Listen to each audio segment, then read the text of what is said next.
ৰাহুল, তই কচোন তহঁতৰ বাপেৰে যদি এঠাইৰ পৰা 50 চপোৱা ইটা হেলিকপ্টাৰে আনি আছিলে, তাৰে 100 মাটিত পৰি গ'ল, এতিয়া কেই চপোৱা ইটা থাকিব তই কচোন? সেইটো কিবা ডাঙৰ কথা সুধিলি নেকি? হেলিকপ্টাৰে ইটা যদি 50 চপোৱা আনি আছিলে, তাৰে 100 মাটিত পৰি গ'ল, এতিয়া 49 চপোৱা থাকিব, নহয় জানো? হয়নে নহয় কচোন? এইটো সৰু সৰু ল'ৰা ছোৱালীও ক'ব পাৰিব। তই মোক এনেকুৱা প্ৰশ্ন সুধিলে মই হাঁহি হাঁহি উত্তৰ দিম। বাৰু এইবাৰ এইটো প্ৰশ্ন উত্তৰ দে। তহঁতৰ বাপেৰে যিদিনা ইটা আনিছিলে, সেইদিনাখনে এটা মানুহে পথাৰত গৰু চৰাবলৈ গৈছিল।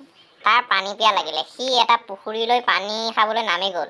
পানী খাই উঠি আহি অলপ দূৰ যোৱাৰ পিছত মানুহটো মৰি থাকিলে। এতিয়া কচোন মানুহটো কি কাৰণে মৰিল? এইটো প্ৰশ্ন উত্তৰ আজিলৈকে মোক কোনেও দিব পৰা নাই। তই উত্তৰ দে চাওঁ। ঐ ৰাম, তই মোক এনেকুৱা ধৰণৰ প্ৰশ্নবোৰ কিয় সোধ কচোন? ইমান উজু উজু এনেকুৱা প্ৰশ্ন উত্তৰ সৰু সৰু ল'ৰা ছোৱালীবোৰেও দিব পাৰিব, কাৰণ সেই পুখুৰীটোৰ পানীখিনি বিষাক্ত আছিল, যাৰ কাৰণে মানুহটোৱে খাই মৃত্যু মুখত পৰিব লগা হ'ল। সেইকাৰণেই মৰিলে মানুহটো। নহয় নহয় নহয় ৰাহুল, তই এই প্ৰশ্নটোতো উত্তৰ ভুলকে দিলি, কাৰণ পানীখিনি বিষাক্ত নাছিল।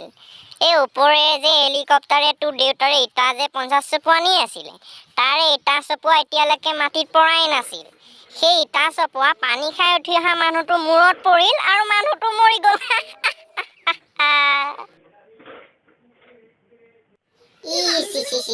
মই ভাবিছিলো এইটো প্ৰশ্নৰ উত্তৰ এইটো হ'ব বুলি। মই কোৱাহে নাছিলো তই হাঁহি দিবি বুলি। মই জানিছিলো, গম পাওঁ। মই কথাটো এইধৰণে কোৱা নাছিলো, সেইকাৰণে মই ক'লো যে পানীখিনি বিষ আছিলে বুলি।